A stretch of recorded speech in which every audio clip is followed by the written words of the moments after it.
চলছে আইপিএল একের পর এক রেকর্ড হচ্ছে, আর রেকর্ডের বরপুত্র হয়ে এবার বোধহয় আবির্ভাব হয়েছে সানরাইজার্স হায়দ্রাবাদ টিমের। একের পর এক রেকর্ড গড়েই চলেছে তারা।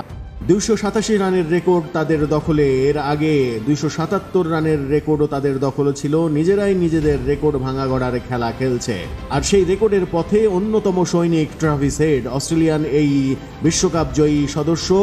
দুর্দান্ত ব্যাটিং করছেন, গতকালকের ম্যাচেও প্রায় সেঞ্চুরি করেই ফেলেছিলেন, 89 রানে আউট হয়েছেন। দিল্লি ক্যাপিটালসের বিপক্ষে গতকালের ম্যাচে তাণ্ডব চালিয়েছেন ট্রাভিস হেড, সাথে অভিষেক শর্মা এবং শাহবাজ শর্মা।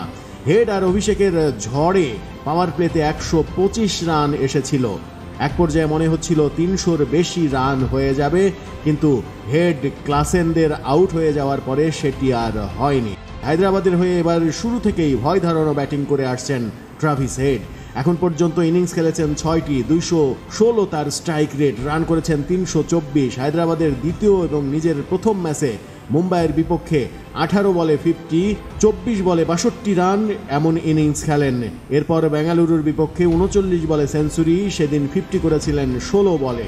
দিল্লির বিপক্ষে 16 বলে 50 করেছেন, শেষ পর্যন্ত 32 বলে 89 রান করে হয়েছেন আউট। ব্যাট হাতে এমন তাণ্ডব লীলা কিভাবে চালাচ্ছেন ট্রাভিস হেড, ম্যাচ শেষে সেটি জানিয়েছিলেন তিনি গণমাধ্যমে।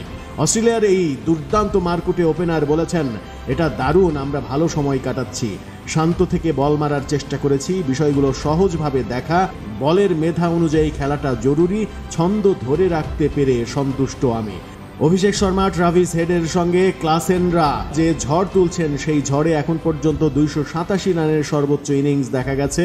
ট্রাভিস হেড গতকালকের ম্যাচে সেঞ্চুরির দেখা পেলে হয়তো গতকালকে 287 পেরিয়ে নতুন আর একটা রেকর্ডও হয়ে যেতে পারত।